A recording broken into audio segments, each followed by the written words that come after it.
Les secrets du roi. Un conte santali. Il était une fois un roi dont les fils avaient les oreilles d'un bœuf. Le roi avait honte de lui et tenait le prince au secret dans une chambre close du palais. Bientôt vient le jour où le prince devait, selon la coutume, s'arraser la tête. Le roi appela la coiffeur de la cour de notre royaume et la cérémonie et lui en secret. Quand elle fut terminée, le roi fit appeler le coiffeur dans chaque chambre et le mit en garde. Ne parle jamais à personne des oreilles du prince, sinon je te ferai jeter dans son donjon.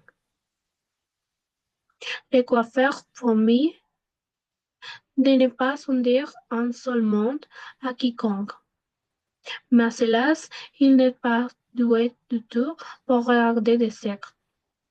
Les jours passèrent et son estomac se mit à enfler.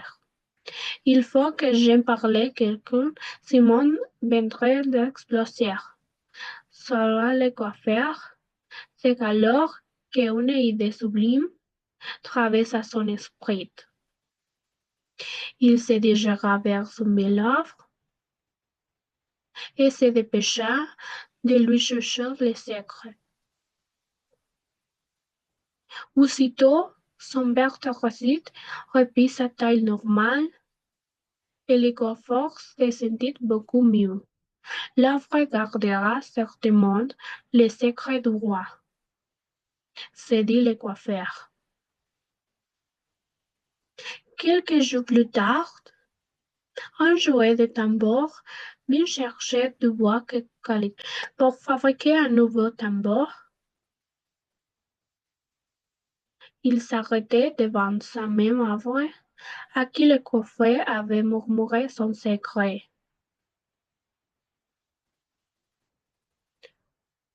Voilà tout juste ce qu'il me faut, pensa le joueur de tambour en regardant l'œuvre.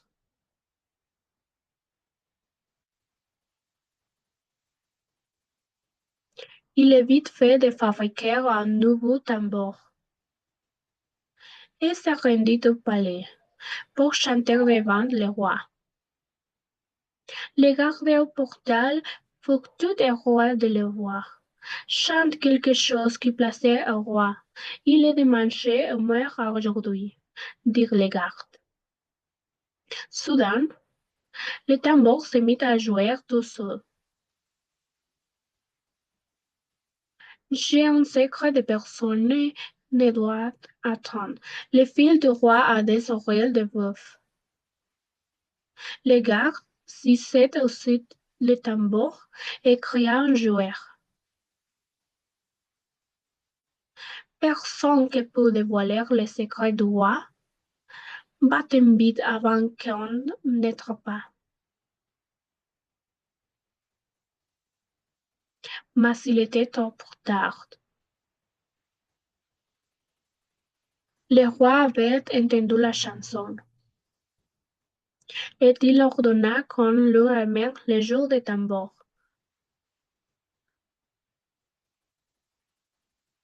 Le pauvre homme fut traîné à la cour.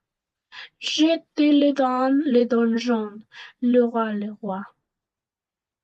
Mais il n'a rien fait, dit le garde. C'est le tambour, majesté.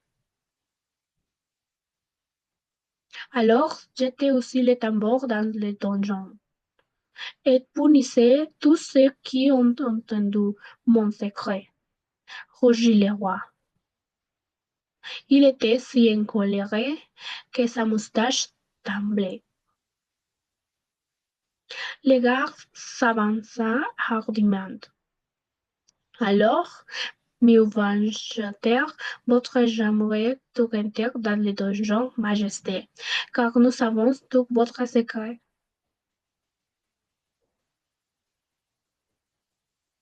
Le roi était abasourdi.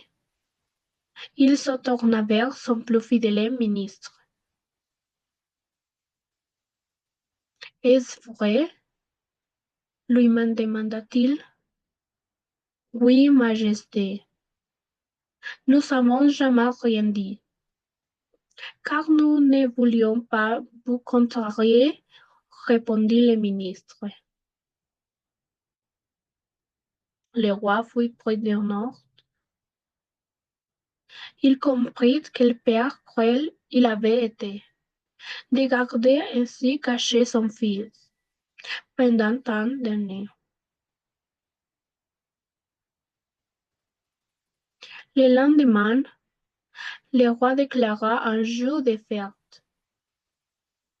Il organisa une grande parade et promena fièrement son fils à travers tout le royaume.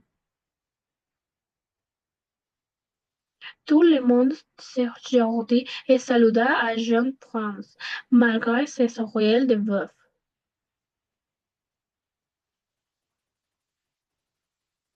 Les gardes menèrent le cortège, suivi par les joueurs, qui faisaient battre son nouveau tambour.